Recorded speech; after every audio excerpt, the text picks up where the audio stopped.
खूब पढ़ा लिखा होना अलग बात है और समझ होना बिल्कुल दूसरी बात। खूब पढ़े लिखे लोगों को भी पांचों वक्त की नमाजें पढ़ते और मंदिर का घंटा बजाते हुए देखा है, लेकिन दुनिया के बारे में जिनकी समझ दुरुस्त होती है वे लोग अपने लॉजिक से सृष्टि को समझते हैं। चाहे वो ज्यादा पढ़े लिखे ना हो, फिर भी उन्हें कोई बरगला नहीं सकता। वे अंधभक्त नहीं होते। समझ का पढ़ाई लिखाई से कोई संबंध नहीं है, बल्कि मौजूदा शिक्षा प्रणाली तो गधों की भीड़ तैयार करती है जिसमें समझ के लिए कोई जगह ही नहीं। अभी हाल ही में एक MBBS डॉक्टर एक तांत्रिक के चक्कर में 2 करोड़ रुपए ठगा बैठी। आप इसे क्या कहेंगे? पेरियार रामास्वामी केवल 6ठी पास थे।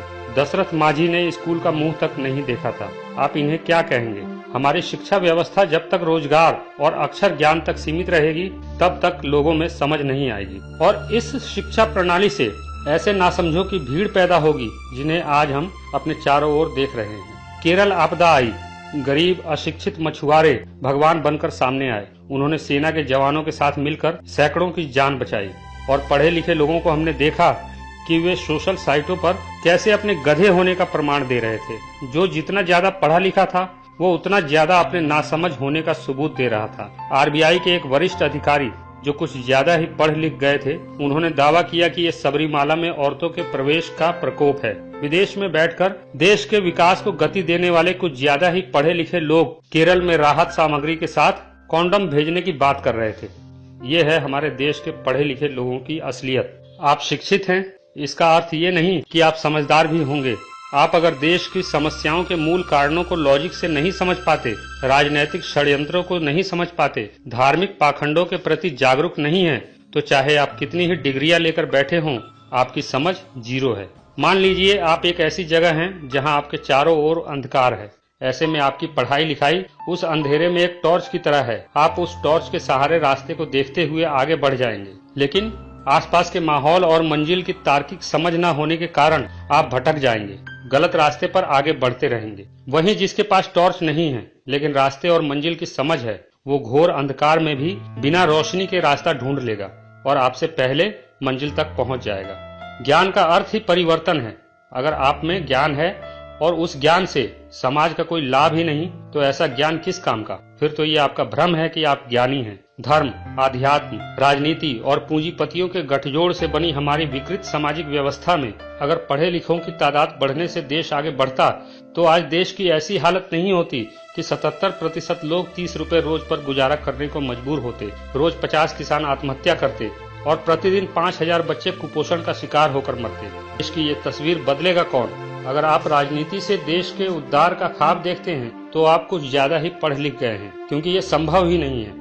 किसी भी राजनेता अथवा राजनीतिक दल के मैनिफेस्टो में देश का उद्धार है ही नहीं, बल्कि सभी देश का विकास चाहते हैं और विकास का झुंझुना बजाते बजाते 70 साल बीत गए, फिर भी देश विकसित नहीं हो पाया। इसके कारण को समझिए। लोकतंत्र में 2 ही चीजें हैं, एक लोक, दूसरा तंत्र। तंत्र बनता है लोक से, यानी कि लोगों से। तो जैसी जनता वैसी प्रजा। फिर तंत्र लोगों को वैसा ही रहने देती है जैसा कि वो है, यानी जैसा राजा वैसी प्रजा। लोगों की गलत अवधारणाओं पर आधारित मान्यताओं को तंत्र और मजबूत करता है और फिर ये सभी अवधारणाएं तंत्र का हिस्सा बन जाती हैं। इससे होता यह है कि लोग हमेशा भ्रम में रहते हैं कि उसका उद्धार उसका धर्म करेगा, उसका उद्धार उसका भगवान करेगा, और इस तरह तंत्र अपनी जिम्मेदारियों से पूरी तरह मुक्त होकर उन्मुक्त हो जाता है, उद्दंड हो जाता है। फिर उसे एक ही काम होता है, लोग यानी लोगों को हमेशा भ्रमित रखना। हमारे देश की सबसे बड़ी समस्या हमारी बदहाली, गरीबी नहीं है, बल्कि सबसे बड़ी समस्या तो ये है कि यहाँ पढ़े लिखे लोग समझदार नहीं हैं। आज देश में एक बेहद बड़ी आबादी पढ़े लिखे लोगों की है और विडंबना देखिए कि जो पढ़े लिखे हैं उनमें देश की समस्याओं को हल करने की समझ ही नहीं है, और जिन्हें समझ है उनके पास संसाधन नहीं है। जिसे रास्ते की समझ है उसके पास टॉर्च नहीं है, और जिसके पास टॉर्च है उसे रास्ते की समझ ही नहीं है। किसी भी विकसित देश का इतिहास उठाकर देख लीजिए, वहाँ भी हमारे देश की तरह ही बदहाली थी, लेकिन वहाँ के पढ़े लिखे लोग समझदार थे। उन्होंने अपने ज्ञान से, अपनी समझदारी से अपने देश की हर समस्या को समझा और उन्हें दूर किया। आज इन देशों के धार्मिक स्थलों में मकड़ी के जाले लग चुके हैं, क्योंकि वहाँ लोग समझदार हैं। उन्हें पता है कि धर्म का इतिहास कितना कुरूप रहा है। धर्म ने दुनिया को सिवा बर्बादी के कुछ नहीं दिया, लेकिन इसके उलट हम पढ़ लिख कर भी धर्म में अपना भविष्य तलाश कर रहे हैं। यही हमारी सबसे बड़ी मूर्खता है। भारत जैसे देश में जहाँ 77% आबादी को 2 जून की रोटी के लिए संघर्ष करना पड़ता है। देश में 20 करोड़ लोग नालों और फुटपाथों पर जिंदगी गुजारने को मजबूर हैं और इतने ही लोग सड़ांध भरी झुग्गियों में जीने को मजबूर हैं। दूसरी ओर धार्मिक संस्थानों के पास इतना धन इकट्ठा है जिससे देश की सभी समस्याएं एक झटके में दूर हो सकती हैं। देश को दोबारा सोने की चिड़िया बनाया जा सकता है। करोड़ों मंदिर, मस्जिद, मजार, धाम, गुरुद्वारा, चर्च और मदरसे देश पर बोझ नहीं तो क्या है। धर्म और ईश्वर के नाम पर खड़े किए गए इस आडंबर से देश का क्या भला हुआ है या हो रहा है।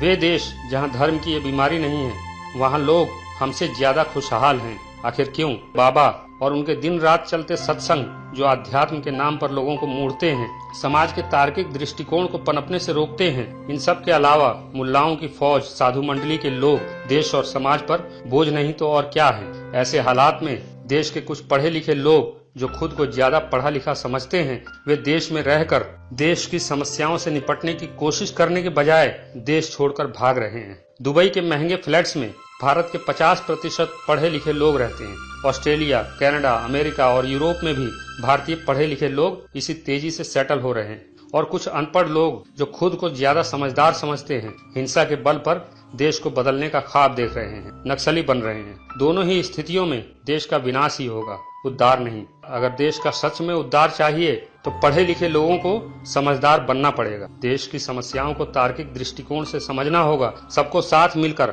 आगे बढ़ना होगा, तभी देश का उद्धार संभव है। वरना आने वाले वक्त में ये देश सिर्फ बेवकूफों का देश बनकर रह जाएगा। ये भी एक परम सत्य है कि जिस समाज में धर्म के पाखंड से दिमाग को दूषित करने की प्रक्रिया जन्म लेते ही शुरू हो जाती हो, परिवार, समाज, स्कूल, टीवी और अखबार सहित बुद्धि विकास के सभी दरवाजों पर धार्मिक गिरोहों का जबरदस्त पहरा हो, ऐसे में खूब पढ़ लिख कर भी कोई इस मायाजाल से कभी निकल ही नहीं पाएगा। ऐसी व्यवस्था में पढ़े लिखे समझदार लोग सिर्फ अपवाद ही होंगे। आप पढ़े लिखे हैं या समझदार, सोचिएगा जरूर। आपको हमारा यह वीडियो कैसा लगा